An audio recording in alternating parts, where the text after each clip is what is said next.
نحمده ونصلي على رسوله الكريم اما بعد فاعوذ بالله من الشيطان الرجيم بسم الله الرحمن الرحيم رب اشرح لي صدري ويسر لي امري واحلل عقدة من لساني يفقهوا قولي۔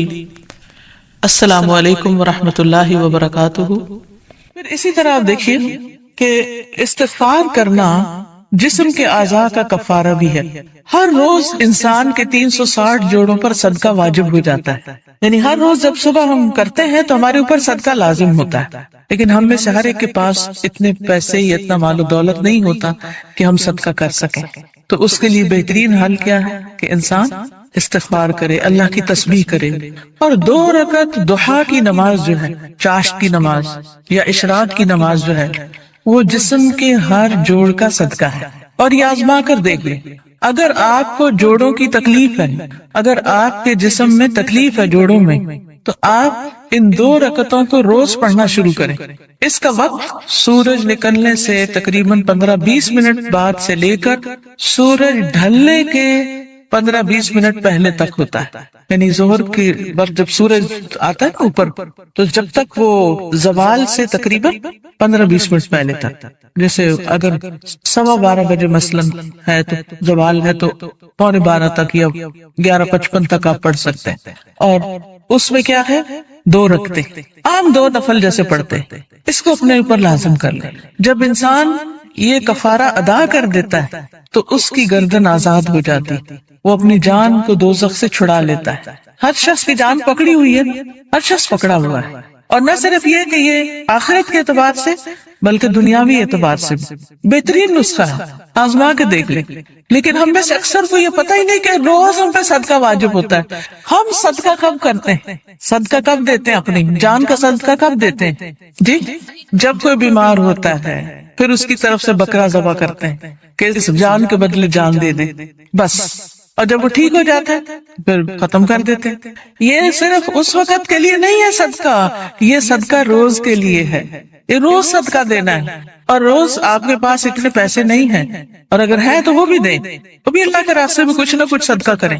سبحان اللہ، الحمدللہ، اللہ اکبر، لا الہ الا اللہ، استغفر اللہ، استغفر اللہ۔ تو اگر آپ ایک دفعہ استغفر اللہ کہتے ہیں تو 1 جوڑ کا صدقہ ہو گیا، دوسری دفعہ استغفر اللہ کہتے ہیں تو دوسرے جوڑ کا صدقہ نکل گیا، تیسری دفعہ کیا تو تیسرا نکل گیا۔ تو جتنی دفعہ استغفر اللہ کہیں گے اتنے جوڑوں کا صدقہ ہوتا جائے گا۔ کبھی ایسا بھی ہوتا ہے نا کہ انسان کو وقت نہیں ملتا، یا وہ سفر کر رہا ہوتا ہے، یا کبھی کوئی مجبوری ہو جاتی ہے کہ انسان نہیں پڑھ سکتا، تو پھر کیا کرے، ذکر کی کثرت کر دیں، استغفار کی کثرت کر دیں۔ پھر اسی طرح استغفار کو بیماریوں کا علاج بتایا گیا، جیسے میں نے ابھی کہا نا کہ اگر آپ چاہتے ہیں کہ آپ کے جوڑوں کی تکلیف دور ہو جائے تو جوڑوں کا صدقہ دیا کرے روز۔ اور جوڑوں کا صدقہ روز کیا ہے، 2 نفل اشراق یا چاشت یا ضحیٰ کے۔ اصل میں بہت سے لوگ کنفیوز ہوتے ہیں کہ اشراق اور ضحیٰ اور چاشت یہ کیا ہے، یہ ایک ہی نماز ہے، جیسے تراویح اور قیام اللیل یہ ایک ہی نماز ہے۔ اگر آپ جلدی پڑھیں گے تو اس کو اشراق کہتے ہیں۔ اشراق اس لیے کہتے ہیں کہ ابھی سورج مشرق سے طلوع ہوا ہے اور اس کے تھوڑی دیر بعد 15-20 منٹ بعد آپ نے نماز پڑھ لی۔ جب سورج اچھی طرح چمک جائے تو پھر اس کو ضحیٰ کہتے ہیں، چاشت کا وقت کہتے ہیں۔ ضحیٰ عربی میں کہتے ہیں اور اردو میں چاشت کہتے ہیں۔ اور تھوڑا اور بعد میں پڑھے تو اس کے لیے صلاۃ الاوابین بھی کہتے ہیں اسے۔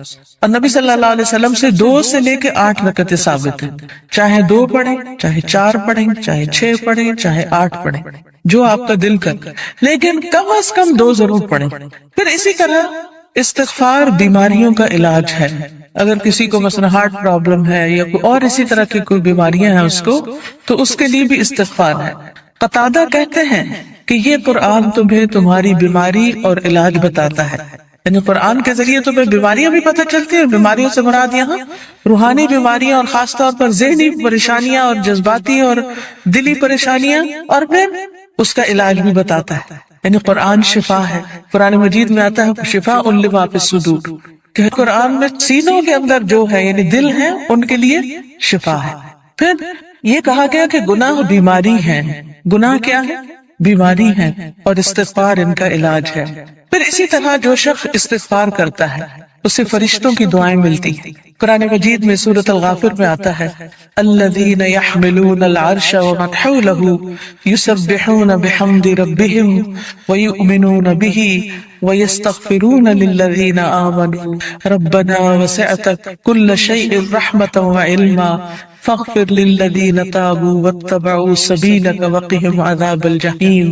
جو فرشتے عرش اٹھائے ہوئے ہیں اور جو اس کے ارد گرد ہیں، سب اپنے رب کی حمد کے ساتھ اس کی تسبیح کر رہے ہیں اور اس پر ایمان رکھتے ہیں اور ایمان لانے والوں کے لیے بخشش کی دعا کرتے ہیں۔ سبحان اللہ، یعنی کتنی بڑی سعادت ہے، ایمان لانا کتنی بڑی اللہ کی رحمت ہے ہم پر کہ ہم اس پر ایمان رکھتے ہیں اور آخرت پر ایمان رکھتے ہیں اور عقیدہ درست ہے، کیونکہ ایسے لوگوں کے لیے فرشتے بھی ان کے دوست ہوتے ہیں اور ان کی مدد بھی کرتے ہیں اور ان کے لیے دعائیں بھی کرتے ہیں۔ جیسے ایک اور جگہ پر آتا ہے ان الذین قالوا ربنا اللہ ثم استقاموا تتنزل علیہم الملائکۃ الا تخافوا ولا تحزنوا وابشروا بالجنة التي كنتم توعدون نحن اولیاؤکم فی الحیاة الدنیا وفی الآخرة ولکم فیہا ما تشتہی انفسکم ولکم فیہا ما تدعون نزلا من غفور رحیم۔ کہ بے شک وہ لوگ جنہوں نے کہا کہ اللہ ہمارا رب ہے، اللہ ہی کو رب مانا، اللہ ہی کو خالق مالک رازق مانا، ثم استقاموا، پھر اسی پہ جم گئے، ادھر ادھر نہیں دیکھا، کسی اور فقیر کے پاس نہیں گئے، کسی اور مزار پہ نہیں گئے، بلکہ کیا کیا؟ صرف اللہ کو اپنا رب مان کر اسی سے دعائیں کی۔ ان الذین قالوا ربنا اللہ ثم استقاموا، تو کیا ہوتا ہے؟ تتنزل علیہم الملائکہ، ان پر فرشتے اترتے ہیں۔ اللہ تخافوا ولا تحزنوا، نہ تم خوف کرو نہ تم غم کرو، وَأَبْشِرُوا بِالْجَنَّةِ الَّتِي كُنْتُمْ تُوعَدُونَ، اس جنت کی خوشخبری پاؤ جس کا تم وعدہ دیے جاتے ہو۔ نَحْنُ أَوْلِيَاؤُكُمْ فِي الْحَيَاةِ الدُّنْيَا، ہم دنیا کی زندگی میں بھی تمہارے دوست ہیں، تمہارے مددگار ہیں، دنیا میں بھی، وَفِي الْآخِرَةِ، اور آخرت میں بھی، وَلَكُمْ فِيهَا مَا تَشْتَهِي أَنفُسُكُمْ، اور تمہیں وہاں وہ ملے گا جو تمہارے دل چاہیں گے، نفس خواہش کریں گے، وَلَكُمْ فِيهَا مَا تَدَّعُونَ، اور وہاں تمہیں وہ ملے گا جو تم طلب کرو، جو بھی مانگو گے مل جائے گا۔ نُزُلًا مِّن غَفُورٍ رَحِيمٍ، یہ مہمانی ہے اس رب کی طرف سے جو غفور الرحیم ہے۔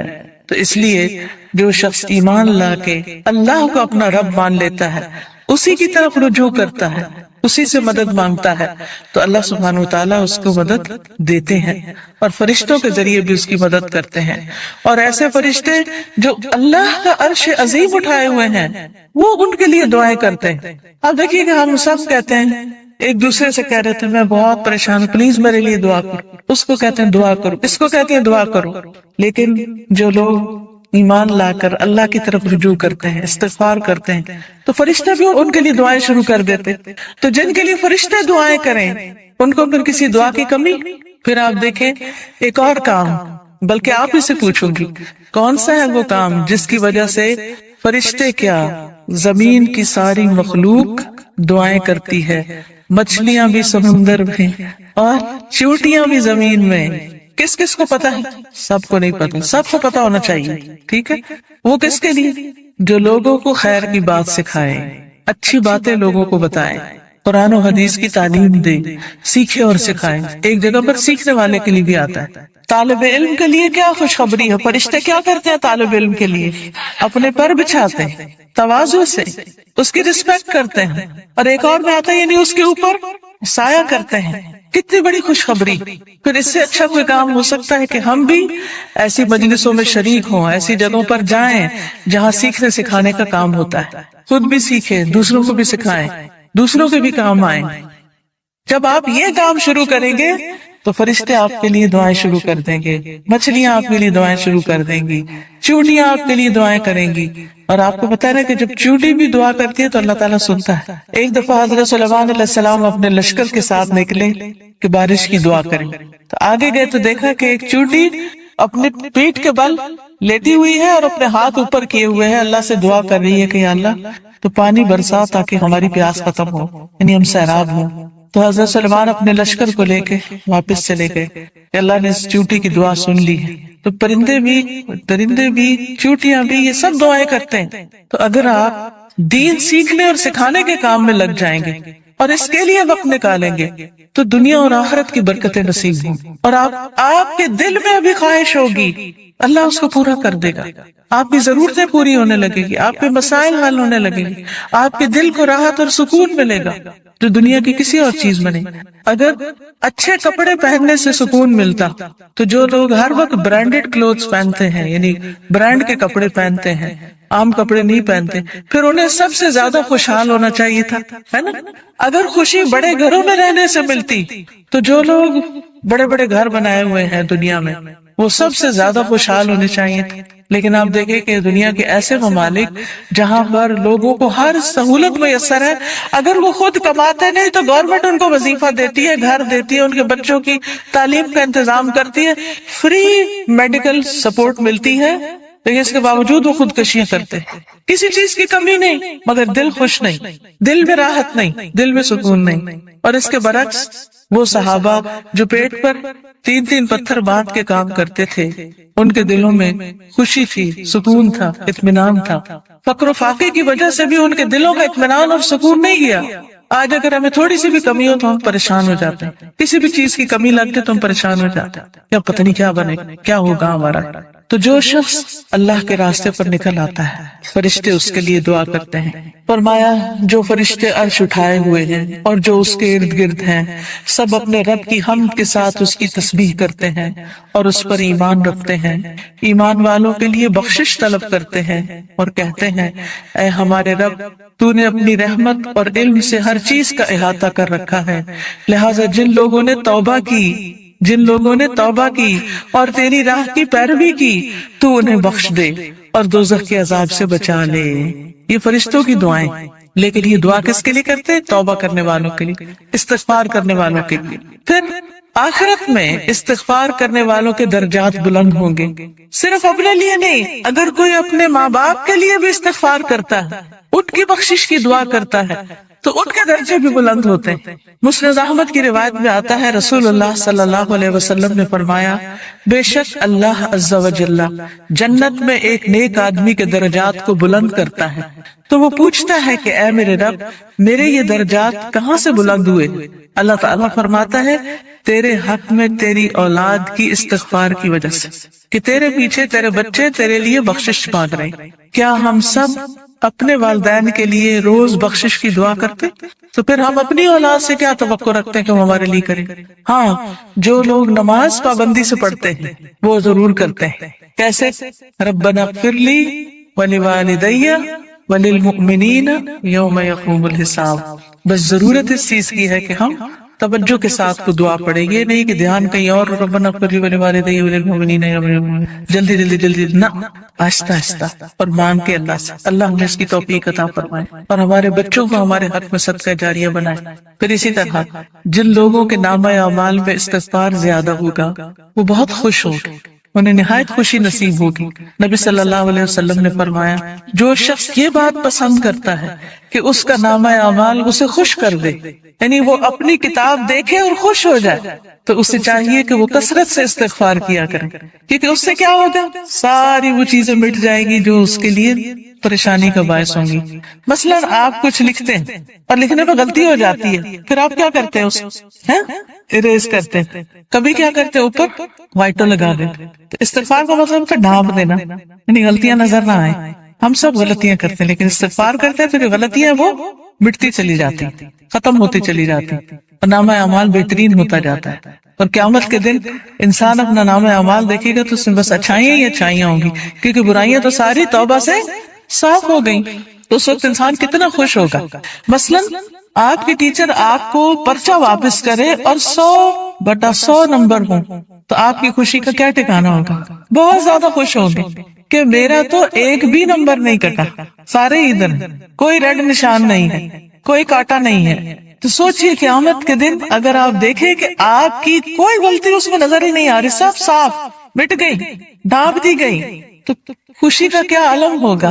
کیونکہ سب سے زیادہ تو پریشانی اسی بات سے ہوتی ہے نا کہ پتہ نہیں وہاں جائیں گے تو کیا نظر آئے گا اور اس پہ شرمندگی نہ ہو زیادہ۔ پھر اسی طرح عبداللہ بن بصر کی روایت ہے کہ نبی صلی اللہ علیہ وسلم نے فرمایا مبارک ہو اس کو جو اپنے نامہ اعمال میں کثرت سے استغفار پائے، کہ بہت زیادہ استغفار ہے اس میں. پھر اسی طرح استغفار جنت میں داخلے کا ذریعہ ہے. اللہ تعالیٰ فرماتے ہیں یا ایھا الذین آمنوا توبوا الی اللہ توبۃ نصوحا عسى ربکم ان یکفر عنکم سیئاتکم ویدخلکم جنات تجری من تحتها الانہار. اے لوگو جو ایمان لائے ہو اللہ کی طرف توبہ کرو، خالص توبہ، سچی توبہ، پکی توبہ، صحیح والی توبہ. قریب ہے کہ تمہارا رب تم سے تمہاری برائیاں دور کر دے اور تمہیں ایسے باغوں میں داخل کرے جن کے نیچے نہریں بہتی ہوں. یعنی غلطیوں کی معافی ہو جائے تو جنت کے راستے آسان ہو جائیں گے، اور اس کے لیے معافی مانگنی ہوگی، استغفار کرنا ہوگا. پھر اسی طرح جہنم سے بچنے کا ذریعہ بھی استغفار ہے، کیونکہ کچھ لوگ جہنم میں ڈالے جائیں گے تاکہ ان کو ان کی غلطیوں کی سزا ملے. جب وہ سزا بھگت لیں گے پھر نکال کے جنت میں بھیجے جائیں گے. اس وقت بھی آپ کو گرمی لگ رہی ہوگی تو دل گھبرا رہا ہوگا. یہ تو وقتی گرمی، اور ایسی بھی نہیں کہ جس سے انسان کو بہت تکلیف. ٹھیک ہے انکمفرٹیبل ہوتا ہے انسان، وہ الگ بات ہے، لیکن اس میں بھی انسان کیا چاہتا ہے کہ فوراً ہوا میں نکلے، تازہ ہوا میں، اور فریش ہو. کہاں آگ میں ہو انسان. ہم میں سے کس کے اندر ہمت ہے کہ وہ آگ کو برداشت کرے؟ کیا کسی کمرے میں، کسی گھر میں، کسی جگہ آگ لگی ہوئی ہو، آپ اس کے اندر جانا پسند کریں گے؟ دور سے بھاگیں گے، دھواں دیکھ کے بھی اس طرف نہیں جائیں گے کہ کہیں وہ آگ پھیل کے مجھ تک نہ آ جائے. تو قیامت کے دن ہم میں سے کوئی بھی نہیں جانا چاہے گا. اور اس کا طریقہ کیا ہے؟ پھر ہم دنیا میں ہی کثرت سے استغفار کر لیں، دنیا میں ہی معافی مانگ لیں تاکہ جہنم میں جانے سے بچ جائیں. اور اگر معافی نہیں مانگتے تو لا الہ الا اللہ پڑھنے کی وجہ سے جنت میں تو انشاءاللہ جائیں گے، لیکن سزا بھگت، اور وہ سزا بہت سخت ہے، اور نہیں پتا کہ کتنے عرصے کے لیے مل جائے، کیونکہ ہر ایک کی جیل کا وقت جو ہے مخصوص ہوتا ہے. رسول اللہ صلی اللہ علیہ وسلم نے فرمایا اے عورتوں کے گروہ، عورتوں سے خطاب ہے ہم سب سے، اے عورتوں کے گروہ صدقہ کرتی رہا کرو اور کثرت سے استغفار کرتی رہا کرو، کیونکہ میں نے دوزخ میں جانے والوں میں سے زیادہ تر عورتوں کو دیکھا ہے. دوزخ کی اکثر آبادی عورتوں پر مشتمل. ان عورتوں میں سے ایک عقل مند عورت نے عرض کیا کہ ہماری کثرت سے دوزخ میں جانے کی وجہ کیا ہے؟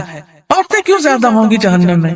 آپ نے فرمایا تم لعنت کثرت سے کرتی، دوسروں کو برا بھلا کثرت سے کرتی، گالی گلوچ، اس کو برا بھلا کہہ، اس کی غیبت کر، اس کے اوپر الزام لگا، یہ کر وہ کر، یعنی غلط چیزوں میں زبان کا استعمال ہونا، اور اپنے خامد کی ناشکری کرتی. اس کا کوئی احسان یاد نہیں رکھتے، اس کی کوئی اچھائی یاد نہیں رہتی. دیکھیے کوئی انسان کتنا بھی برا ہو لیکن اس میں بھی کوئی نہ کوئی اچھائی ہوتی ہے.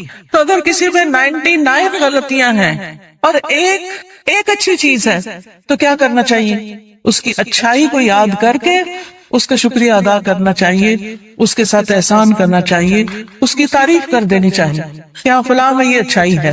ہم عام طور پر کیا کرتے ہیں کہ جو ہمیں اچھا لگے اس کی تو کوئی برائی بھی ہمیں نہیں بری لگتی، اس پر بھی ہم خوش ہوتے رہتے ہیں، واہ واہ کرتے رہتے ہیں، اور جو برا لگے اس کی کوئی اچھائی ہمیں نظر ہی نہیں آتی. تو یہ نہیں کرنا چاہیے. تو حل کیا ہے کامیابی کا؟ کہ ہم ایک طرف نیک اعمال کریں، پھر ان نیک اعمال کی حفاظت کریں، دوسری طرف گناہوں سے بچیں، اور پھر اگر ہو جائے انسان ہونے کے ناطے تو پھر کیا کریں؟ اللہ تعالیٰ سے استغفار کریں. اس مقصد کے لیے یہ ایک کارڈ چھپایا گیا ہے جس میں استغفار کی دعاؤں کو اکٹھا کیا گیا. کس کس کے پاس ہے؟ اٹھا کے دکھائیں. الحمدللہ. اور جس کے پاس نہیں ہے وہ اسٹال سے لے بھی سکتے ہیں. ٹھیک ہے.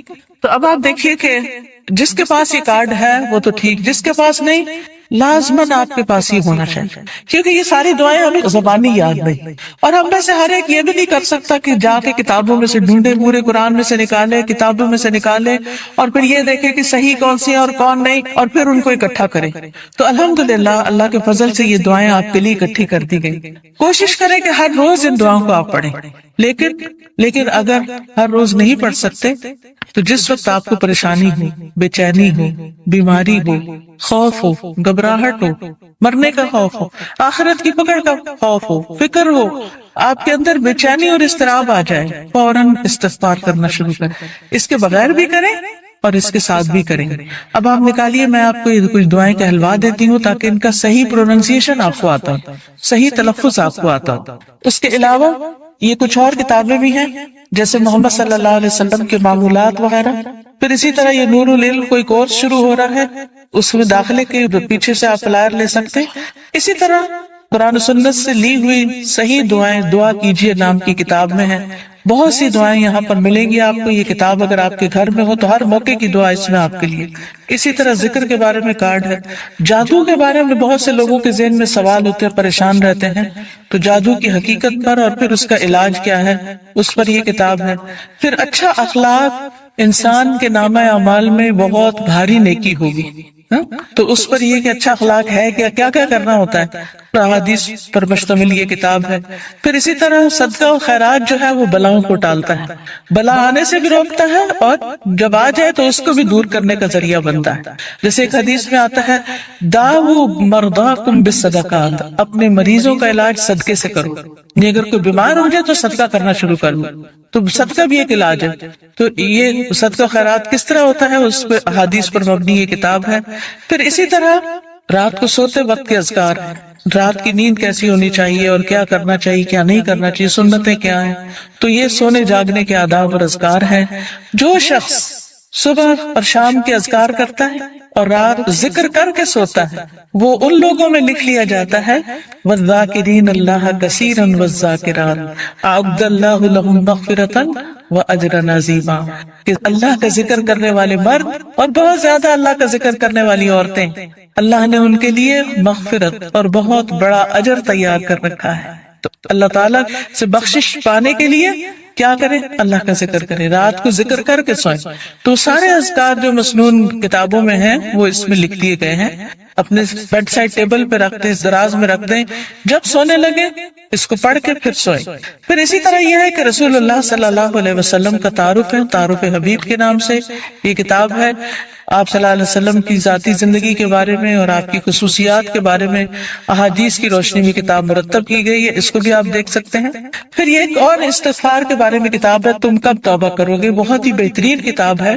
پھر اسی طرح یہ ہے کہ حدیث میں آتا ہے کہ جو شخص یہ چاہتا ہو کہ اس کی عمر لمبی ہو, اس کی عمر میں برکت ہو اور اس کے رزق میں برکت ہو, اسے چاہیے اپنے رشتہ داروں سے اچھا سلوک کریں. استغفار کے اوقات اور مقامات, وہ اوقات اور جگہ کہ جن میں استغفار کرنا مستحب ہے, اگرچہ توبہ کے دروازے ہر وقت کھلے رہتے ہیں, جیسے کہ نبی صلی اللہ علیہ وسلم کا فرمان ہے بلا شبہ توبہ کا دروازہ کھلا ہوا ہے, اس کو بند نہیں کیا جائے گا جب تک سورج مغرب سے طلوع نہ ہو. لیکن وہ اوقات جو دوسرے اوقات سے زیادہ بہتر ہیں اور وہ جگہ کہ جن میں دعائیں جلد قبول ہوتی ہیں, ان میں سے چند اوقات مدرجہ ذیل ہیں. نمبر 1, سحری کا وقت, والمستغفرین بالاسحار, اور پچھلی رات کو بخشش مانگنے والے لوگ ہیں. اور اللہ سبحانہ وتعالیٰ کا ارشاد ہے وبالاسحار هم یستغفرون, اور یہ لوگ بوقت سحر استغفار کیا کرتے تھے. اور نبی کریم صلی اللہ علیہ وسلم نے فرمایا کہ میرا رب رات کے آخری تہائی حصے میں ہر رات دنیا سے قریب والے آسمان پر نازل ہوتا ہے اور کہتا ہے کون ہے جو مجھے پکارے اور دعا کرے اور میں اس کی دعا قبول کر لوں, کون ہے جو مجھ سے سوال کرے اور میں اسے عطا کروں, کون ہے جو مجھ سے مغفرت طلب کرے اور میں اسے بخش دوں. تو اس وقت ہمیں صرف سوتے نہیں رہنا چاہیے بلکہ اللہ تعالیٰ سے بخشش مانگ لینی چاہیے کہ اللہ مجھے ضرورت ہے کہ میری گناہ معاف کر دیے جائے تاکہ آخرت کے عذاب سے بچ سکوں. اور انہی اوقات میں سے ہے کہ نماز کے دوران اور اس کے فوراً بعد استغفار کرنا. انہی میں سے ہے کہ تکبیر تحریمہ اور سورۃ فاتحہ کے درمیان دعا کا پڑھنا. انہی میں یہ دعا پڑھنی. نماز کے دوران بھی جو استغفار کی جاتی ہے وہ بھی قبول ہوتی ہے, اور وہ کیا ہے اللہم باعد بینی وبین خطایایا کما بعدت بین المشرق والمغرب اللہم نقنی من خطایایا کما ینقی الثوب الابیض من الدنس اللہم اغسلنی من خطایایا بالماء والثلج والبرد. اے اللہ میرے اور میرے گناہوں کے درمیان مشرق و مغرب کی سی دوری فرما دے.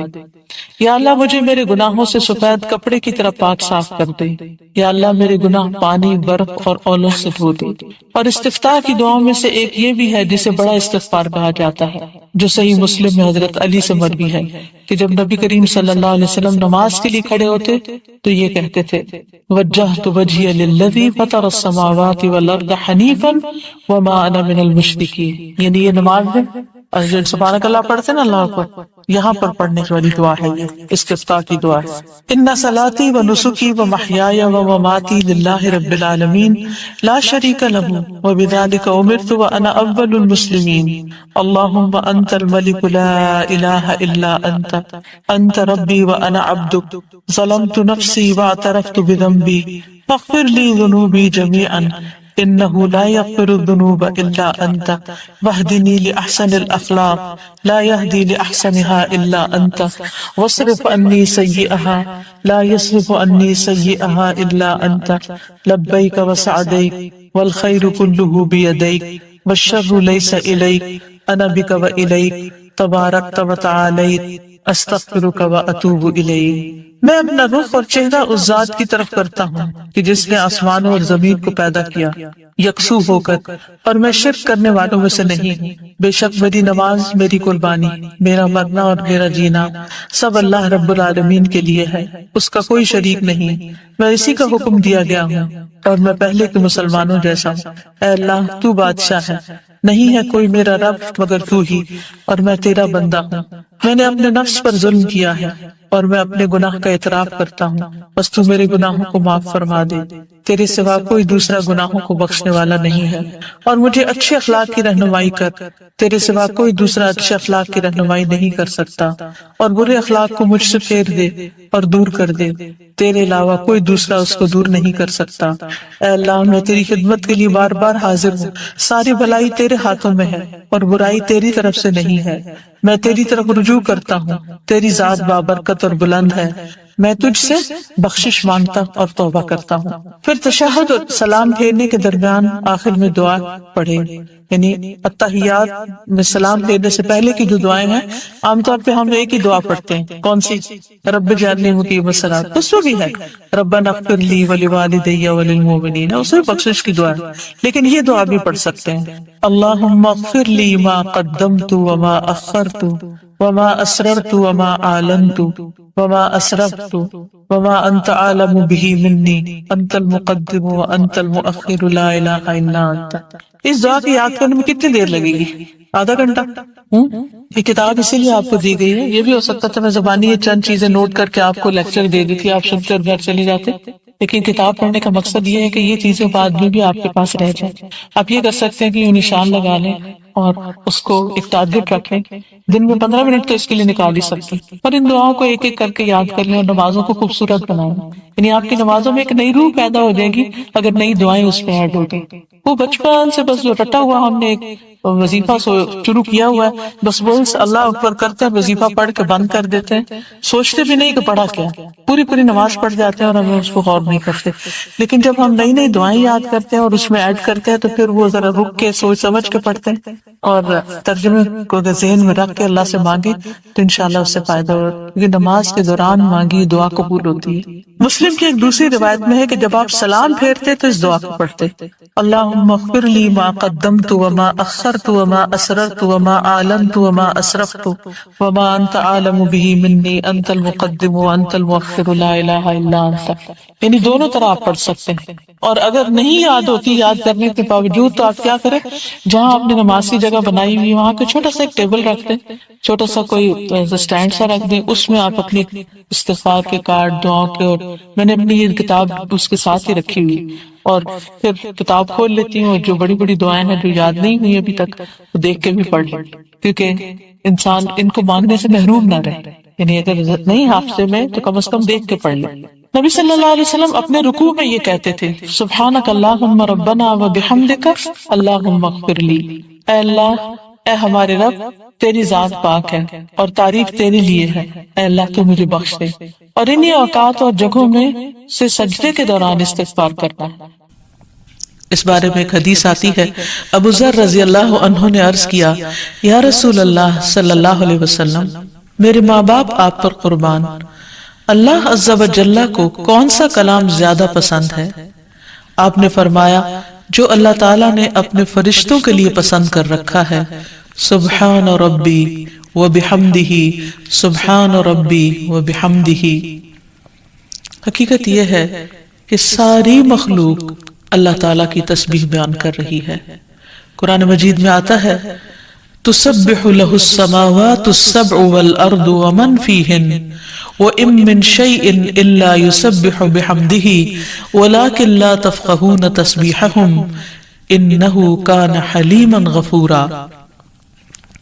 ساتوں آسمان اور زمین اور جو کچھ ان میں ہے سب اس کی تسبیح کر رہے ہیں، بلکہ کوئی بھی چیز ایسی نہیں جو اس کی حمد کے ساتھ اس کی تسبیح نہ کر رہی ہو، لیکن تم ان کی تسبیح کو سمجھتے نہیں کیونکہ ہر ایک کا اپنا اپنا انداز ہے۔ وہ بڑا بردبار اور معاف فرمانے والا ہے۔ سورۃ النور میں بھی اللہ سبحانہ وتعالی فرماتے ہیں أَلَمْ تَرَ أَنَّ اللَّهَ يُسَبِّحُ لَهُ مَنْ فِي السَّمَاوَاتِ وَالْأَرْضِ وَالطَّيْرُ صَافَّاتٍ كُلٌّ قَدْ عَلِمَ صَلَاتَهُ وَتَسْبِيحَهُ وَاللَّهُ عَلِيمٌ بِمَا يَفْعَلُونَ۔ کیا تم دیکھتے نہیں کہ آسمانوں اور زمین میں جو کچھ ہے اور فضا میں پر پھیلائے ہوئے پرندے سبھی کے سب یہ اللہ کی تسبیح کر رہے ہیں۔ ہر مخلوق کو اپنی نماز اور تسبیح کا طریقہ معلوم ہے اور اللہ اسے خوب جاننے والا ہے جو وہ کرتے ہیں۔ بہت ہی خوبصورت آیت ہے جس سے یہ پتہ چلتا ہے کہ نمبر ایک، ساری مخلوق تسبیح کر رہی ہے، سب اللہ کے ذکر میں مشغول ہیں، ایک ذرے سے لے کر بڑے بڑے ستارے اور سیارے۔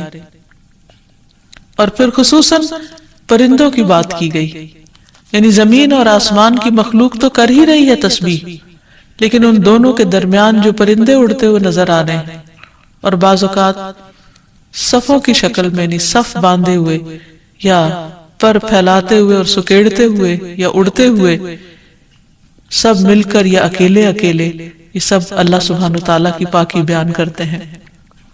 ویسے بھی آپ نے دیکھا ہوگا کہ صبح اور شام کے اوقات میں بڑے بڑے درختوں پر بیٹھے ہوئے ہزاروں کی تعداد میں پرندے یک زبان ہو کر اللہ سبحانہ وتعالیٰ کی تسبیح کر رہے ہوتے ہیں، ذکر کر رہے ہوتے ہیں۔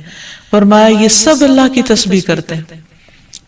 تیسری بات یہ فرمائی گئی کہ ہر مخلوق کو اپنی نماز اور تسبیح کا طریقہ معلوم ہے۔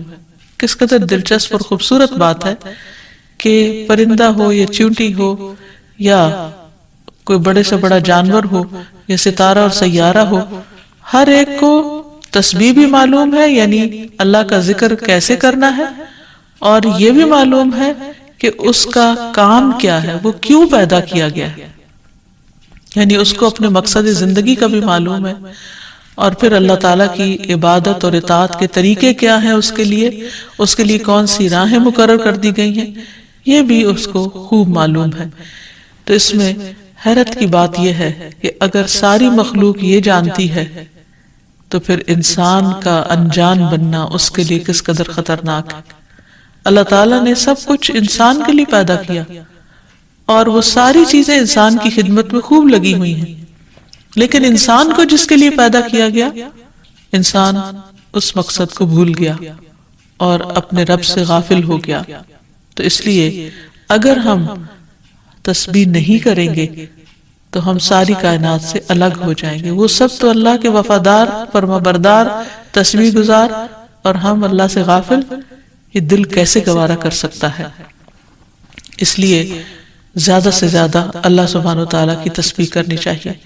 ایک حدیث سے یہ بھی پتہ چلتا ہے کہ چیونٹیاں بھی اللہ کی تسبیح کرتی ہیں۔ جب ایک موقع پر کسی نے چیونٹیوں کو جلا دیا تو اللہ سبحانہ وتعالیٰ نے ان سے یہی کہا، رسول اللہ صلی اللہ علیہ وسلم نے فرمایا، جمعہ کے دن اور جمعے کی رات کو کثرت سے مجھ پر درود پڑھا کرو، بس جو آدمی مجھ پر ایک دفعہ درود بھیجے گا اللہ اس پر 10 رحمتیں نازل کرے گا۔ اللہم صلی علی محمد۔ رسول اللہ صلی اللہ علیہ وسلم نے فرمایا، تمہارے افضل دنوں میں سے جمعے کا دن ہے۔ اسی دن آدم علیہ السلام پیدا کیے گئے، اسی دن ان کی روح قبض کی گئی، اسی دن سور پھونکا جائے گا، اور اس دن سب لوگ بے ہوش ہوں گے، اس لیے اس دن مجھ پر کثرت سے درود بھیجا کرو، کیونکہ تمہارا درود مجھ پر پیش کیا جاتا ہے۔ کہتے ہیں لوگوں نے پوچھا، یا رسول اللہ، ہمارا درود آپ پر کس طرح پیش کیا جائے گا جبکہ آپ کا جسم بوسیدہ ہو چکا ہوگا؟ تو آپ نے فرمایا، بے شک اللہ عز و جل نے انبیاء کے جسموں کو زمین پر حرام کر دیا ہے، یعنی فرشتوں کے ذریعے آپ تک درود پہنچایا جاتا ہے۔ انبیاء کے جسموں کو مٹی نہیں کھاتی، صحیح سلامت ہوتے ہیں ان کے جسم۔ سورۃ الکہف پڑھنا، نبی صلی اللہ علیہ وسلم نے فرمایا جو شخص جمعہ کے دن سورۃ الکہف پڑھتا ہے تو اس کے لیے دوسرے جمعے تک نور روشن رہتا ہے۔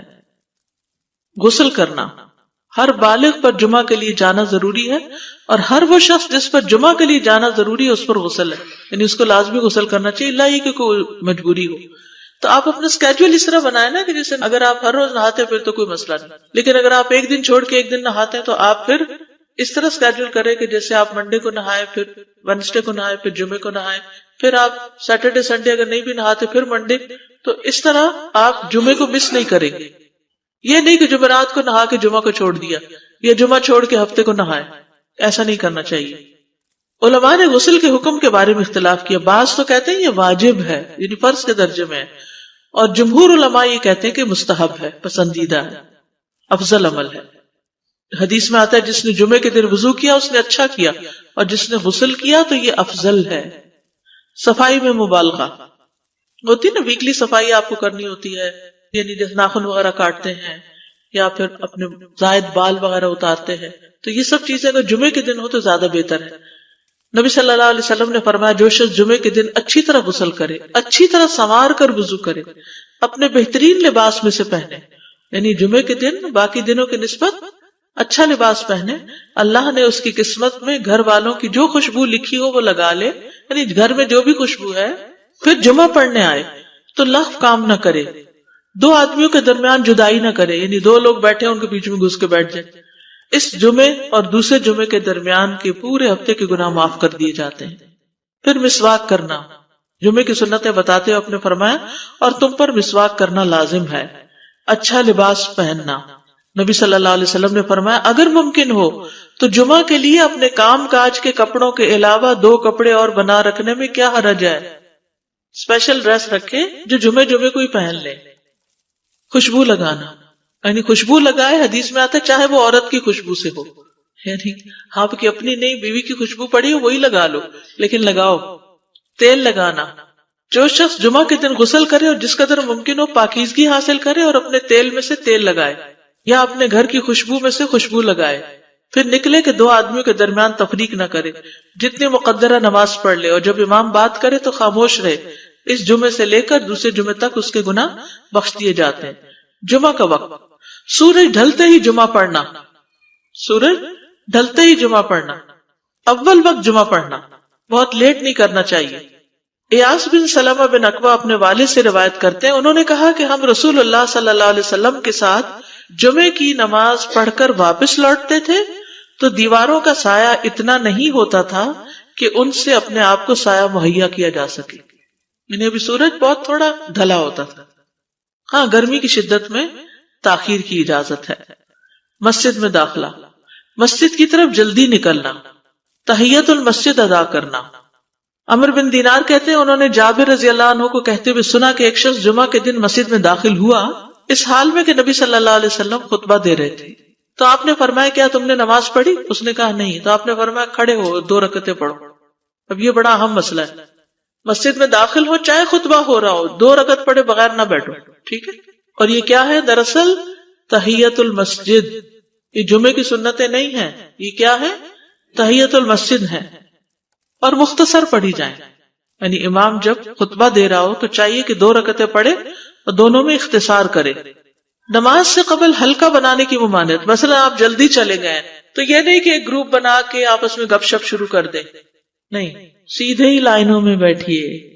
انتظار کا وقت کیسے گزاریں گے؟ نفل پڑھ کے بیٹھ گئے، ذکر اذکار کریں، قبلے کی طرف رخ کر کے لائنوں میں بیٹھیں، حلقہ نہیں بنائیں، بیٹھ کے خرید و فروخت نہیں کریں۔ تاخیر سے آنے پہ گردنیں پھلانگ کے نہ آگے جائیں۔ رسول اللہ صلی اللہ علیہ وسلم نے فرمایا ٹیک لگا کے مت کھاؤ، یہ عام ایک ادب بتایا، یعنی اس طرح ٹیک لگا کے نہیں کھاؤ، کھانے کے وقت سیدھے ہو جاؤ۔ چھنے ہوئے آٹے کی روٹی نہ کھاؤ، میدا۔ مسجد میں کوئی جگہ مقرر نہ کرو کہ یہ میری جگہ ہے، آپ کیوں آج یہاں کھڑی ہو گئی، کہ تم اسی میں ہی نماز پڑھو۔ کچھ لوگ ہوتے ہیں نا آ کے مخصوص جگہ ہی پڑھتے ہیں، اگر کوئی اور وہاں ہو جائے ڈسٹرب ہو جاتے ہیں۔ اور جمعہ کے دن لوگوں کی گردنیں نہ پھلانگو، ورنہ اللہ تمہیں قیامت کے دن لوگوں کے لیے پل بنا دے گا۔ کیونکہ بہت اذیت کی بات ہے نا، بیٹھے ہیں لوگ باقاعدہ بعض اوقات کندھوں پہ ہاتھ رکھ کے اس کو تنگ کر اس کو تنگ کر، تو یہ نہیں کرنا چاہیے. اگر آپ کو اٹھنا بھی پڑ گیا بیچ میں تو واپسی پہ پیچھے کھڑے ہو جائیے, اگلی لائن مل جائے گی. جی یہ تو بہت ضروری بات آپ نے کی کہ جب لوگ مسجد آئے تو پہلی صف میں بیٹھے, یہ نہیں پہلی چھوڑ کے آخری میں بیٹھ جائیں اور پھر لوگ ان کی گردنیں پلانگتے رہیں, دوسروں کے لیے فتنہ بننا. جابر بن عبداللہ رضی اللہ عنہ سے روایت ہے کہ جمعے کے دن رسول اللہ صلی اللہ علیہ وسلم خطبہ ارشاد فرما رہے تھے کہ ایک آدمی مسجد میں داخل ہوا, وہ قریب آ کر بیٹھنے کے لیے لوگوں کے اوپر سے گزرنے لگا. رسول اللہ صلی اللہ علیہ وسلم نے فرمایا بیٹھ جاؤ, تحقیق تم نے لوگوں کو تکلیف پہنچائی اور دیر سے آئے. یہ عربی کے الفاظ بڑے خوبصورت ہیں. اجلس فقد آذیت و آنیت, کتنی جامع زبان ہے یہ. اجلس فقط آذیت, تو نے اذیت دی, و آنیت, اور دیر سے آئے. ہاں تو اس سے منع کیا گیا. کسی کو اس کی جگہ سے نہ اٹھانا. جابر رضی اللہ عنہ نبی صلی اللہ علیہ وسلم سے روایت کرتے ہیں, آپ نے فرمایا تم میں سے کوئی شخص جمعہ کے دن اپنے بھائی کو کھڑا نہ کرے کہ پھر دوسری طرف سے آ کر اس کی جگہ پہ خود بیٹھ جائے, بلکہ جو آئے وہ کہے جگہ کشادہ کرو, ہمارے لیے بھی جگہ بناؤ, یہ کہے. خطبہ جمعہ اور اس کے آداب. خطبہ جمعہ کی اہمیت. جب اذان ہو جائے تو کیا کرے انسان؟ مسجد کی طرف دوڑ پڑے. تو مسجد میں جماعت تو نہیں ہو رہی ہوگی, پہلے کیا ہو رہا ہوگا؟ خطبہ ہو رہا ہوگا. امام کے خطبے سے پہلے سلام کرنا. نبی صلی اللہ علیہ وسلم جب ممبر پر چڑھتے تو حاضرین کو السلام علیکم کہتے. امام کا کھڑے ہو کر خطبہ دینا. رسول اللہ صلی اللہ علیہ وسلم کھڑے ہو کر خطبہ دیتے, پھر بیٹھ جاتے, پھر کھڑے ہوتے اور کھڑے ہو کر خطبہ دیتے, یعنی بیچ میں تھوڑا سا بیٹھ بھی جاتے تھے. جس نے تمہیں یہ خبر دی کہ آپ بیٹھ کر خطبہ دیتے تھے تو تحقیق اس نے جھوٹ بولا. بس یقیناً اللہ کی قسم میں نے آپ کے ساتھ 2000 سے زائد نمازیں پڑھی ہیں, یعنی جن میں بہت سے جمعے بھی آئے ہیں, تو ایسا کچھ نہیں. امام کا 2 خطبے دینا, یعنی کھڑے تھے پہلے, پھر ذرا بیٹھ گئے, پھر دوسری دفعہ اٹھے, تو یہ 2 خطبے ہو گئے. مختصر خطبہ دینا. آپ کے خطبات چند کلمات ہوا کرتے تھے, بہت لمبی تقریریں نہیں. آپ کا خطبہ درمیانہ ہوتا تھا. نبی صلی اللہ علیہ وسلم نے فرمایا آدمی کا نماز کو لمبا کرنا اور خطبے کو مختصر کرنا اس کی سمجھداری کی علامت ہے. بس نماز لمبی کرو اور خطبہ مختصر کرو, کیونکہ بعض بیان جادو جیسا اثر رکھتے ہیں, یعنی تھوڑے بھی بات کرو گے تو دل میں چلی جائے گی. نماز پہ زیادہ توجہ. نبی صلی اللہ علیہ وسلم کا خطبے میں سورۃ قاف پڑھنا. حارثہ بن نعمان کی بیٹی سے روایت ہے, کہتی ہے کہ میں نے سورۃ قاف رسول اللہ صلی اللہ علیہ وسلم سے سن کر حفظ کر لی. آپ ہر جمعے کو خطبے میں پڑھا کرتے تھے. سامعین کا امام کی طرف رخ کرنا, یعنی جمعے کے دن یہ نہیں کہ آپ کرسی لگا کے کسی اور طرف منہ کر کے بیٹھ جائیں اور جب جماعت ہو تو پھر صف میں کھڑے. نہیں, آپ صف میں بیٹھے ہو, کس طرف منہ ہو؟ قبلہ رخ ہو. امام سامنے ہی ہوگا نا قبلے کی طرف. ایک صحابی کہتے کہ جب آپ ممبر پہ چڑھتے تو ہم اپنے چہروں کے ساتھ آپ کی طرف متوجہ ہوتے, ادھر ادھر نہیں دیکھتے تھے خطبے کے دوران. امام کے قریب بیٹھنا. اللہ کے نبی صلی اللہ علیہ وسلم نے فرمایا ذکر میں حاضر ہوا کرو, یعنی خطبہ میں, اور امام کے قریب بیٹھا کرو. بے شک آدمی دور ہوتا رہتا ہے حتیٰ کہ وہ جنت میں بھی پیچھے ہی ہوگا, اگرچہ وہ اس میں داخل بھی ہو جائے. تاخیر کی اتنی مذمت ہے. خاموشی سے خطبہ سننا, یعنی بات نہیں کرنی چاہیے, کوئی اہم بات بھی نہیں پوچھنی چاہیے. ابن مسعود سے روایت ہے کہ انہوں نے ابی ابن کعب سے قرآن کی کسی آیت کے بارے میں سوال کیا جبکہ اللہ کے نبی خطبہ دے رہے تھے, تو انہوں نے اعراض کیا اور کوئی جواب نہ دیا. پھر جب آپ نے نماز پڑھائی تو ابی کہنے لگے تمہارا جمعہ ہی نہیں ہوا. تو ابن مسعود نے رسول اللہ صلی اللہ علیہ وسلم سے پوچھا تو آپ نے فرمایا ابی نے سچ کہا, کوئی بات کرنے کی اجازت نہیں, یہ کہنے کی بھی کہ چپ ہو جاؤ یہ بھی اجازت نہیں. عبداللہ بن مسعود کہتے کہ جب امام جمعہ کے لیے آ گیا پھر تمہارا اپنے ساتھی سے یہ کہنا کہ خاموش رہو لغویت کے لیے کافی ہے, یہ بھی لغو بات ہے.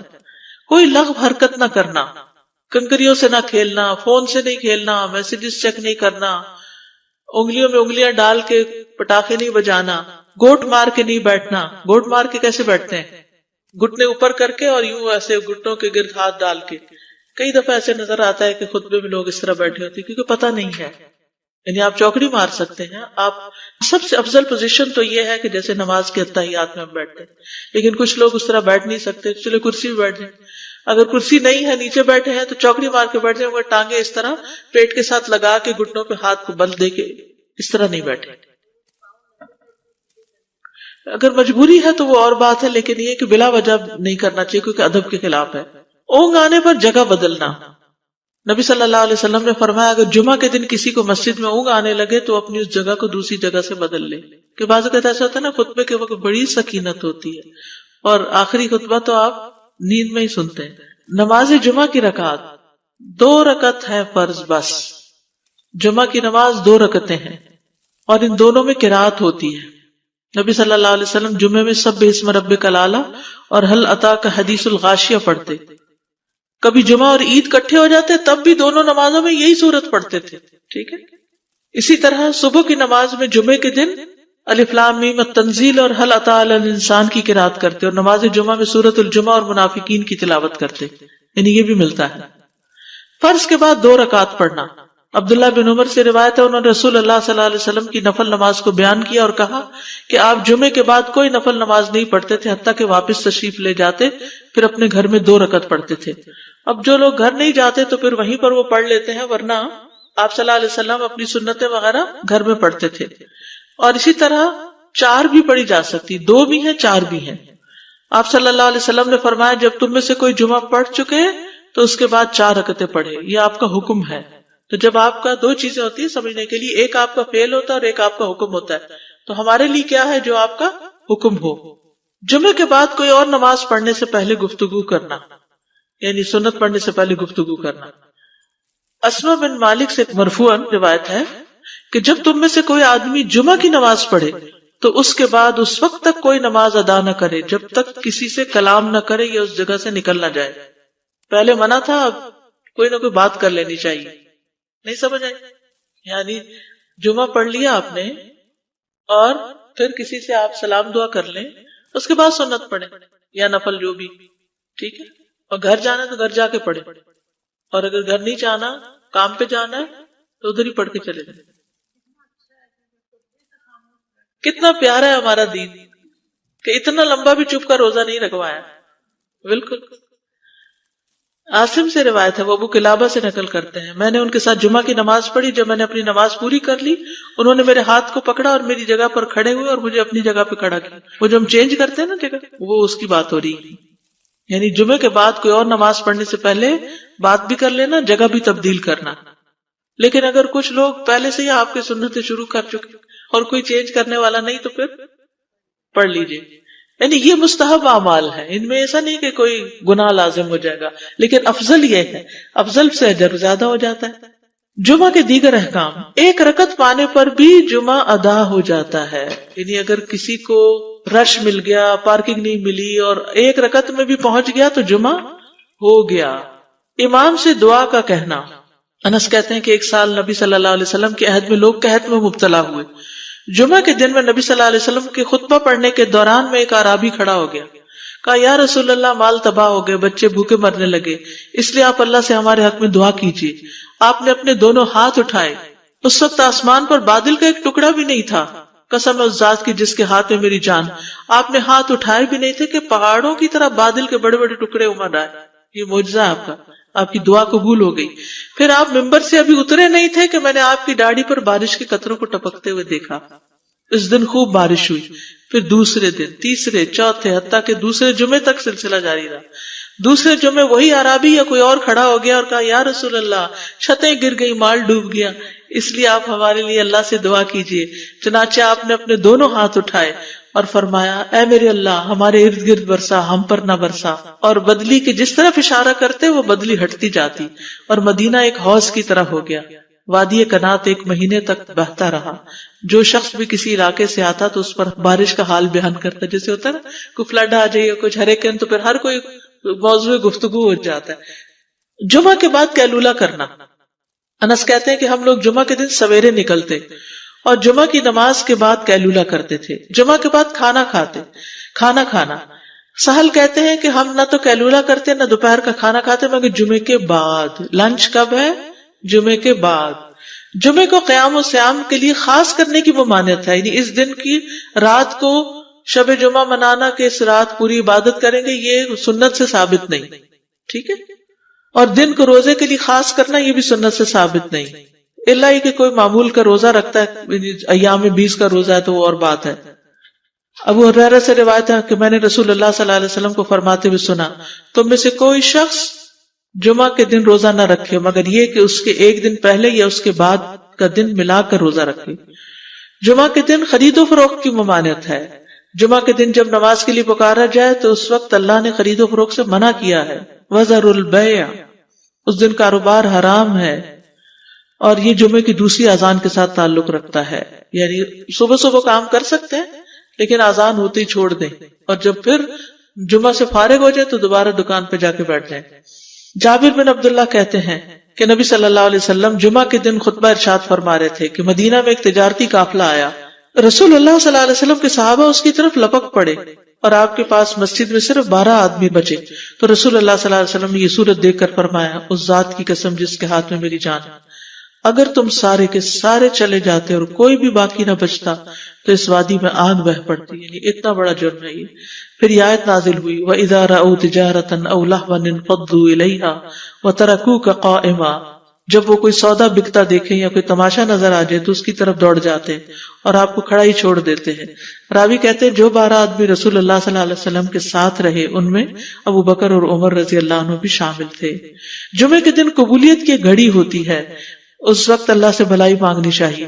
رسول اللہ صلی اللہ علیہ وسلم نے فرمایا، جمعے کے دن میں ایک گھڑی ایسی ہے کہ کوئی مسلمان اللہ سے کسی خیر کا سوال کرتے ہوئے اس کی موافقت نہیں کرتا مگر اللہ اسے وہی خیر عطا کر دیتا ہے۔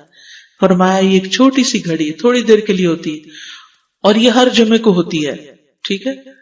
اور خصوصاً نماز میں بھی اگر کوئی دعا کر رہا ہوتا ہے نا انسان تو وہ بھی قبول ہو جاتی ہے۔ نماز میں دعا کہاں ہوتی ہے؟ شروع میں ہوتی ہے، رکوع میں ہوتی ہے، سجدے میں ہوتی ہے، تشہد میں ہوتی ہے۔ تو اگر یعنی جمعہ پڑھ رہے ہیں اور بیچ میں دعائیں آ گئی ہیں تو ہو سکتا وہی گھڑی آ گئی ہو اور آپ کی دعا قبول ہو جائے، اور یہ تورات میں بھی اس کا ذکر تھا۔ ابو ہریرہ رضی اللہ عنہ کہتے ہیں کہ رسول اللہ صلی اللہ علیہ وسلم نے فرمایا، بہترین دن جس میں سورج طلوع ہوتا ہے جمعہ کا دن ہے۔ اس دن میں ایک گھڑی ایسی ہے کہ نماز کی حالت میں اگر کوئی مسلمان بندہ اللہ عز و جل سے کچھ طلب کرے تو وہ اس کو ضرور دیتا ہے۔ کعب نے کہا ایسا سال میں ایک مرتبہ ہوتا ہے؟ تو میں نے کہا نہیں بلکہ ہر جمعہ کو ہوتا ہے۔ کہتے ہیں پھر کعب نے تورات پڑھی تو کہا نبی صلی اللہ علیہ وسلم نے سچ فرمایا۔ ابو ہریرہ رضی اللہ عنہ کہتے ہیں کہ میں بعد میں عبداللہ بن سلام سے ملا اور ان سے اپنی اور کعب کی مجلس کا بتایا تو عبداللہ بن سلام رضی اللہ عنہ نے کہا میں جانتا ہوں وہ گھڑی کب آتی ہے۔ ابو ہریرہ نے کہا مجھے بھی بتائیے۔ انہوں نے کہا وہ جمعہ کے دن میں آخری گھڑی ہے۔ میں نے کہا یہ جمعے کے دن کی آخری گھڑی کیسے ہو سکتی ہے؟ حالانکہ رسول اللہ صلی اللہ علیہ وسلم نے فرمایا جو مسلمان بندہ اس کو نماز پڑھتے ہوئے پائے، اس وقت میں کوئی نماز نہیں پڑھی جاتی۔ تو عبداللہ بن سلام نے کہا کیا رسول اللہ صلی اللہ علیہ وسلم نے یہ نہیں فرمایا جو شخص نماز کے انتظار میں بیٹھا رہے وہ گویا نماز ہی کی حالت میں ہے حتیٰ کہ نماز پڑھ لے؟ کہتے ہیں میں نے کہا ہاں، تو انہوں نے کہا بس یہی ہے، یعنی اس وقت کیا کرنا چاہیے؟ آخری گھڑی میں وضو وغیرہ کر کے مغرب کی نماز کے انتظار میں بیٹھ کے دعائیں کریں، اذان ہو تو نماز پڑھ لیں۔ عصر کے بعد سے مغرب تک کا وقت ہے۔ انس بن مالک سے روایت ہے کہ نبی صلی اللہ علیہ وسلم نے فرمایا جمعہ کے دن اس گھڑی کو جس میں دعا کی قبولیت کی امید کی جاتی ہے عصر سے لے کر سورج ڈوبنے تک کے درمیان تلاش کرو، اور دن کی آخری گھڑی ہے۔ تو اللہ سبحانہ وتعالی ہمیں اس دن کی برکتوں سے فائدہ اٹھانے کی توفیق عطا فرمائے۔ ہمارے لیے فجر کے وقت اٹھنا بہت مشکل ہوتا ہے، لیکن فجر کے وقت اٹھنا اور فجر کی نماز ادا کرنا، فجر کے وقت اللہ سبحانہ وتعالیٰ کا ذکر کرنا اور خاص طور پر قرآن مجید کی تلاوت کرنا نہایت پسندیدہ ہے، کیونکہ اس وقت کی نماز میں فرشتے حاضر ہوتے ہیں۔ جو واپس جاتے ہیں تو اللہ تعالیٰ ان سے پوچھتے ہیں کہ میرے بندوں کو کس حال میں پایا؟ تو وہ کہتے ہیں جب ہم ان کے پاس گئے تو وہ نماز پڑھ رہے تھے، یعنی عصر کے وقت آتے، اور جب ہم ان سے جدا ہوئے تو بھی وہ نماز ادا کر رہے تھے۔ تو ایسے لوگوں کی جو ان نمازوں کی پابندی کرتے ہیں ان کے حق میں فرشتے بھی گواہی دیتے ہیں اللہ سبحانہ وتعالیٰ کے پاس، حالانکہ اللہ تعالیٰ ان کو خود بھی خوب جانتے ہوتے ہیں۔ اللہ سبحانہ وتعالیٰ اس وقت کی قسم کھاتے ہیں، والفجر، فجر کی قسم۔ اللہ سبحانہ وتعالیٰ جب کسی چیز کی قسم کھاتے ہیں تو اس سے مراد اسے گواہ بنانا ہوتا ہے، اسے بطور نشانی پیش کرنا ہوتا ہے کہ تم اس میں غور و فکر کرو اور اس سے سبق لو۔ تو فجر اللہ تعالیٰ کی قدرت کی نشانیوں میں سے ایک بہت بڑی نشانی ہے کہ کس طرح رات کا سیاہ اندھیرا آہستہ آہستہ صبح کی روشنی میں بدلنا شروع ہو جاتا ہے، جس وقت ساری مخلوق اٹھ کر اللہ تعالیٰ کا ذکر کرتی ہے، اللہ کو یاد کرتی ہے۔ ہمیں بھی سوچنا چاہیے کہ اس وقت ہم کیا کرتے ہیں۔ کیا ہم بھی فجر کے طلوع ہوتے ہی اٹھ جاتے ہیں؟ سورج نکل آیا، پرندے اٹھ گئے، سارے حیوانات اٹھ گئے، اور آپ نے دیکھا ہوگا کہ اس وقت سارے کے سارے تسبیح کر رہے ہوتے ہیں۔ اگر آپ کے گھر میں کوئی درخت ہے یا کوئی باغ ہے تو آپ دیکھیں گے کہ اس وقت سارے پرندے اپنی اپنی بولی بول رہے ہوتے ہیں، اور بہت ہی سہانا وقت ہوتا ہے، بہت ہی خوبصورت، کہ ہر طرف سے اللہ کی یاد کی آوازیں آ رہی ہوتی۔ اسی طرح مسجد سے اذان کی آوازیں آتی ہیں، پھر کہیں نماز پڑھانے کی آوازیں آتی ہیں، گھروں کے اندر جو گھر آباد ہوتے ہیں ان سے قرآن کی تلاوت کی آوازیں آتی ہیں، اور ہر طرف ایک چہل پہل ہوتی ہے، ایک خوشی کا سما ہوتا ہے۔ لوگ جو اس وقت اٹھتے ہیں وہ مشاہدہ کرتے ہیں کہ اس وقت اٹھنا روح کو سیراب کر دیتا ہے، دل کے اندر ایک خوشی پیدا کر دیتا ہے، انسان کے اندر ایک چستی ہوتی، ایک نشاط ہوتی ہے، ایک زندگی ہوتی ہے، ایک ہوپ ہوتی ہے۔ اور اس وقت کا اٹھنا انسان کے لیے بہت سی پریشانیوں، غموں اور دکھوں سے نجات کا ذریعہ بھی بنتا ہے، کیونکہ جب انسان اندھیرے کو روشنی میں بدلتے ہوئے دیکھتا ہے تو انسان کو یہ سبق ملتا ہے کہ تمہاری زندگی کے غم، دکھ، پریشانیاں اور ان کے اندھیرے بھی جلد چھٹ جائیں گے۔ کوئی بھی وقت ایک سا نہیں رہتا، خواہ رات کتنی ہی تاریک کیوں نہ ہو وہ روشنی میں بدل جاتی ہے، صبح ضرور ہوتی ہے۔ اس لیے ہر صبح انسان کو ایک نئے دن کی اور ایک نئی زندگی کی بشارت دیتی ہے۔ تو جو شخص اس وقت اٹھتا ہے اسے چاہیے کہ اس وقت کو اللہ کی یاد میں گزارے، اور اس وقت وہی اٹھتا ہے جو اللہ کو یاد کرنا چاہتا ہے، کیونکہ اس وقت انسان دنیا کے کام کاج ابھی نہیں کرتا، کوئی جاب اس وقت شروع نہیں ہوتی، کوئی بزنس اس وقت شروع نہیں ہوتا، گھر کے کام کاج بھی اس وقت نہیں ہوتے، تو ہم کس لیے اٹھتے ہیں؟ کیوں اٹھتے ہیں؟ صرف اللہ کو یاد کرنے کے لیے۔ تو خوش قسمت ہے وہ جو اس وقت میں اپنے رب کو یاد کرے، اور اس وقت شکر بھی ادا کرنا چاہیے۔ کیوں؟ اس لیے کہ اگر رات ہی رہے اور دن میں نہ بدلے، صبح کی روشنی نہ آئے، تمہارے لیے کس قدر پریشانی کی بات ہو۔ تو اللہ سبحانہ وتعالیٰ اس وقت اپنی قدرت کے نشانی دکھاتا ہے۔ تو 3 اہم کام ہوتے ہیں کرنے کے، فجر طلوع ہونے سے لے کر سورج طلوع ہونے تک، اس سے پہلے، اور وہ کیا ہے؟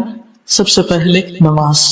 نبی صلی اللہ علیہ وسلم فجر کی نماز اندھیرے میں پڑھتے تھے، نماز کے بعد صبح کے اذکار، کیونکہ اللہ سبحانہ وتعالیٰ کا ذکر سبحوہ بکرۃ و عشیہ، بکرہ کا مطلب ہے یعنی سورج نکلنے سے پہلے تک کا وقت۔ تو جتنی ہی حفاظت کی دعائیں ہیں، صبح شام کے اذکار ہیں، جن کی وجہ سے انسان بہت تکلیفوں، دکھوں اور پریشانیوں سے بچتا ہے، ان کے پڑھنے کا وقت بھی سورج طلوع ہونے سے پہلے تک کا وقت ہے۔ جب سورج طلوع ہو جاتا ہے تو وہ پھر صرف ذکر رہ جاتے ہیں، پھر وہ حفاظت کے لیے نہیں ہوتے۔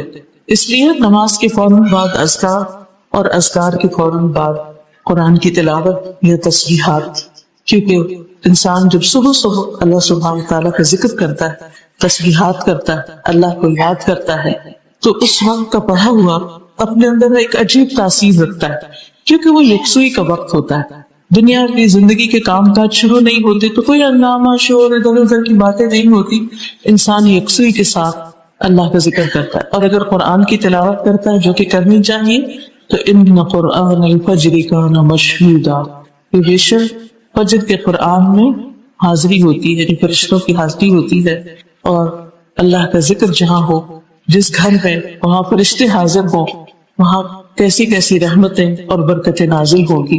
لیکن اس کے برعکس اگر انسان اس وقت سوتا ہی چلا جاتا ہے تو یہ سونا ایک نحوست کا سونا ہوتا ہے، اور اس کی وجہ سے انسان کئی بیماریوں کا بھی شکار ہوتا ہے، کیونکہ انسان اپنی فطرت کے خلاف جا رہا ہوتا ہے۔ اور لیکن جب انسان اٹھتا ہے تو پھر فطرت کی ہم نوائی کرتا ہے۔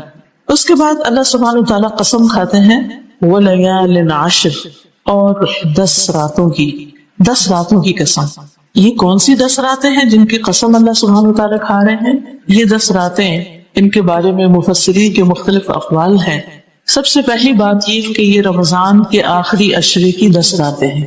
ان 10 راتوں میں سے ایک رات لیلۃ القدر ہوتی، وہ لیلۃ القدر 1000 مہینوں سے زیادہ بہتر، یعنی تقریباً 83 years and 4 months کی عبادت کے برابر ہے۔ اس ایک رات کی عبادت کوئی معمولی چیز نہیں ہے۔ اگر کسی کو وہ رات نصیب ہو جاتی ہے تو گویا وہ اپنی ساری زندگی عبادت میں گزار کر گیا اس دنیا سے۔ پھر اسی طرح آخری عشرے میں نبی صلی اللہ علیہ وسلم اعتکاف کیا کرتے تھے، عبادت کیا کرتے تھے۔ تاک راتوں میں خاص طور پر عبادت کا حکم ہے، قیام اور دعائیں، اور خاص طور پر اللہ سبحانہ وتعالیٰ کی طرف رغبت۔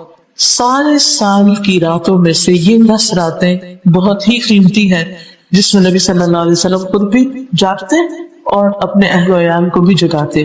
دوسری رائے اس میں یہ ہے کہ اس سے مراد ذی الحج کے پہلے 10 دن ہیں۔ آج کل ذی القعدہ ہے اور جلد ہی انشاءاللہ ذی الحجہ آنے والا ہے۔ اسی مناسبت سے آج اس سورت کا اور اس بات کا ذکر کیا جا رہا ہے کہ اللہ سبحانہ وتعالیٰ نے ان راتوں کی جو قسم کھائی ہے یہ کوئی معمولی قسم نہیں ہے۔ یہ دن معمولی دن نہیں ہے، یہ دن سال کے دنوں میں سے سب سے زیادہ بابرکت دن ہے۔ ابن عباس کہتے ہیں کہ قرآن مجید کی یہ آیت وَيَذْكُرُ اسْمَ اللَّهِ فِي أَيَّامٍ مَعْلُومَاتٍ، اور معلوم دنوں میں اللہ تعالیٰ کا نام یاد کریں، ان معلوم دنوں سے مراد عشرہ ذی الحجہ کے 10 دن ہیں، اور والفجر ولیال عشر سے مراد بھی ذی الحج کے پہلے 10 دن ہیں۔ حدیث سے پتہ چلتا ہے کہ ان 10 دنوں میں کیے ہوئے اعمال، خاص طور پر اللہ کا ذکر، تلاوت، تسبیح اور باقی نیک کام کرنا، باقی سارے سال کے دنوں میں سے زیادہ افضل ہے۔ رسول اللہ صلی اللہ علیہ وسلم نے فرمایا کسی بھی دن کیا ہوا عمل اللہ تعالیٰ کو ان 10 دنوں میں کیے ہوئے عمل سے زیادہ محبوب نہیں۔ صحابہ نے پوچھا یعنی کسی بھی اور دن میں جو عمل انسان کرتا ہے وہ ان دنوں سے بہتر نہیں ہو سکتا؟ گویا سب سے زیادہ افضل عمل وہ ہے جو ان 10 دنوں میں کیا جاتا ہے۔ اگرچہ رمضان بھی افضل ہے لیکن رمضان کی راتیں زیادہ بابرکت ہیں بنسبت دن کے، اور عشرہ ذی الحجہ کے دن راتوں کی نسبت زیادہ قدر و قیمت والے ہیں، فضیلت والے ہیں۔ صحابہ نے پوچھا اللہ کے رسول صلی اللہ علیہ وسلم کیا جہاد فی سبیل اللہ بھی؟ آپ نے فرمایا جہاد فی سبیل اللہ بھی نہیں، مگر وہ شخص جو اپنی جان اور مال کے ساتھ نکلے اور کچھ واپس لے کر نہ آئے، یعنی اپنی جان بھی دے دے، اس کا گھوڑا یا جو بھی اس کے ساتھ گیا وہ سب بھی ختم ہو جائے، تو ہاں اس کا عمل افضل ہو سکتا ہے، لیکن باقی کسی اور نیکی کا کسی اور دن میں کیا ہوا عمل ایسا افضل نہیں ہو سکتا جو ان 10 دنوں میں کیا جائے۔ اب یہ ہے کہ افسوس کے ساتھ یہ کہنا پڑتا ہے کہ ہمارے معاشرے میں عام طور پر ان دنوں کا اہتمام نہیں ہوتا۔ رمضان کا اہتمام تو ہوتا ہے، سب کو پتا ہے رمضان آ رہا ہے اور بہت برکتوں والا مہینہ ہے اور عبادت کرنا ہے اور روزہ رکھنا ہے، لیکن ان 10 دنوں سے عموماً لوگ غافل ہوتے ہیں۔ تو چونکہ آئندہ چند دنوں میں یہ مہینہ داخل ہونے والا ہے تو ہمیں پہلے سے ہی پلاننگ کر لینی چاہیے۔ کامیاب لوگ وہ ہوتے ہیں جو کسی کام یا کسی وقت یا موقع کے آنے سے پہلے اس کی پلاننگ کر لیتے ہیں کہ یہ کام ہم کیسے کیسے کریں گے۔ تو ان 10 دنوں میں ہمیں کیا کیا نیک عمل کرنے ہیں ان کی بھی ہم لسٹ بنا لیں اپنے پاس، بلکہ ایک بروشر ہے چھوٹا سا، اس میں مختلف کاموں کی ٹپس دی ہوئی ہیں کہ آپ کیا کیا کر سکتے ہیں، کیونکہ بعض اوقات انسان خود ایسی چیز زیادہ نہیں سوچ سکتا لیکن دوسروں سے مدد لے سکتا ہے، تو اس کو بھی آپ پڑھ سکتے ہیں۔ بہرحال ان دنوں کے محبوب ہونے کی وجہ کیا ہے؟ اس لیے کہ انہی دنوں میں حج ہوتا ہے۔ 9 ذی الحج حج کا دن ہے، عرفہ کا دن۔ رسول اللہ صلی اللہ علیہ وسلم نے فرمایا کوئی دن ایسا نہیں کہ جس میں اللہ تعالیٰ عرفات کے دن سے زیادہ لوگوں کو جہنم سے آزاد کرتا، یعنی پورے سال میں سے عرفہ کا دن ایسا ہے کہ جس میں سب سے زیادہ لوگوں کی بخشش ہوتی ہے، اور اس میں شیطان اپنے سر پہ خاک پھینکتا ہے اور روتا ہے اور پیٹتا اور کہتا ہے میں نے اس شخص کو ساری زندگی بہکایا اور اس کے پیچھے لگا رہا اور اس سے میں نے بڑے بڑے گناہ کروائے، لیکن آج یہ یہاں پر حاضر ہو کر اللہ کے آگے رو رہا ہے اور اللہ تعالیٰ اس کو معاف کر دے رہا ہے، تو میری تو ساری کوشش ہی برباد گئی۔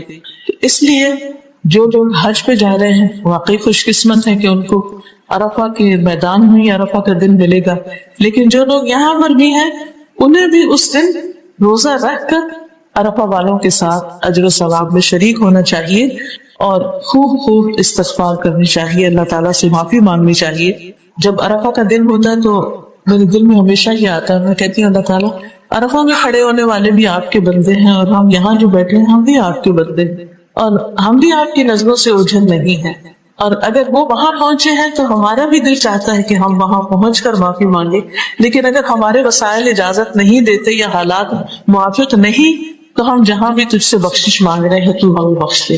تو اس نے خاص طور پر اپنی بخشش کی دعا آپ کر سکتے ہیں اور باقی بھی جو آپ کر سکیں.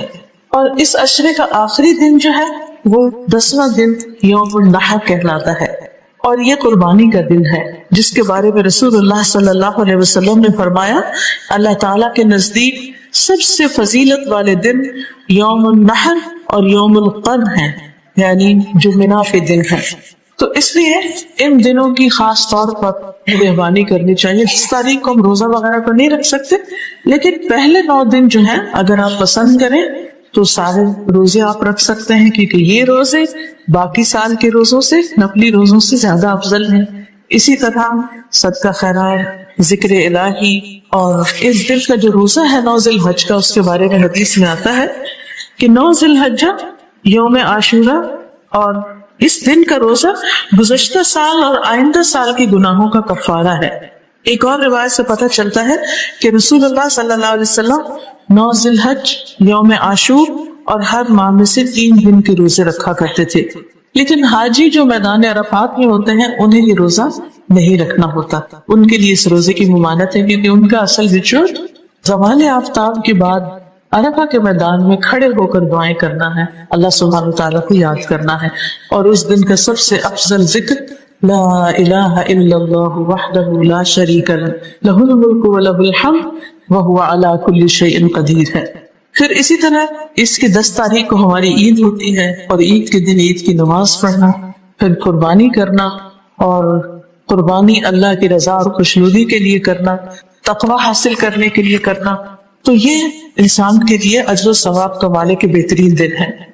اور پھر جب انسان قربانی کرتا ہے تو جو بھی قربانی کا جانور وہ ذبح کرتا ہے تو اس جانور کے ذبح کرنے میں اگرچہ خون بہایا جاتا ہے، لیکن قربانی صدقے کی بہترین قسم ہے. نبی صلی اللہ علیہ وسلم نے جب مکہ فتح کیا تو اس کے بعد مسلمانوں کے لیے فتوحات کا دروازہ کھل گیا، طرح طرح کے وفود آنے لگے آپ کی خدمت میں، اور فوج در فوج اسلام میں داخل ہونے لگے. تو اللہ سبحانہ وتعالیٰ نے یہ سورۃ نازل کی اذا جاء نصر اللہ والفتح ورأیت الناس يدخلون فی دین اللہ افواجا فسبح بحمد ربک واستغفرہ انہ کان توابا. اور اس میں آپ کو تسبیح اور توبہ استغفار کا حکم دیا گیا. اس کے علاوہ سورۃ الکوثر نازل ہوئی جب تو اس میں فرمایا انا اعطیناک الکوثر فصل لربک وانحر ان شانئک هو الابتر، کہ ہم نے آپ کو یقیناً بہت خیر عطا کی. حوض کوثر کی طرف اشارہ ہے. بس آپ اپنے رب کے لیے نماز پڑھیے اور قربانی کیجیے. اس آیت سے مفسرین نے یہ معنی بھی دیا ہے کہ عید الاضحیٰ کے دن پہلے نماز پڑھی جائے اور اس کے بعد قربانی کی جائے، جبکہ چھوٹی عید میں پہلے انسان کچھ کھاتا پیتا ہے اور پھر اس کے بعد یہ کہ جا کر نماز پڑھتا ہے. اور اللہ سبحانہ وتعالیٰ کے لیے عید کا فطرانہ جو ہے وہ پہلے ادا کرتا ہے، صدقہ پہلے کرتا ہے اور بعد میں نماز پڑھتا ہے. عید الاضحیٰ میں پہلے نماز اور بعد میں صدقہ یعنی قربانی کا. ان شانئک هو الابتر، بے شک تمہارا دشمن ہی جڑ کٹا ہے. اس سے کیا بات پتہ چلتی ہے کہ جو شخص نماز پڑھتا ہے اور قربانی کرتا ہے اللہ سبحانہ وتعالیٰ اس کو تنہا نہیں چھوڑتا اور اسے اس کے دشمنوں کے حوالے نہیں کرتا. کہیں بھی انسان کو اگر یہ خطرہ ہو کہ لوگ اس کے باتیں بنائیں گے، لوگ معلوم نہیں اس کے ساتھ کیا سلوک کریں یا کوئی نقصان پہنچائیں، بعض اوقات انسانوں کے دشمن بن جاتے ہیں، بعض غلط فہمیوں کی بنا پر، بعض ایسے ہی. تو اس صورت میں بھی انسان کو کیا کرنا چاہیے؟ نماز اور قربانی سے مدد لینی چاہیے، کیونکہ قربانی کا صدقہ ایسا ہے کہ جس میں غریب لوگوں کو، بھوکے لوگوں کو کھانے کی چیز مل جاتی. بعض اوقات انسان ویسے روپے پیسے کا بھی صدقہ کرتا ہے، لیکن اس صدقے میں یہ ہوتا ہے کہ لوگ اس پیسے تو کچھ بھی لے لیتے ہیں، بعض اوقات اپنی صحت کا خیال نہیں رکھتے.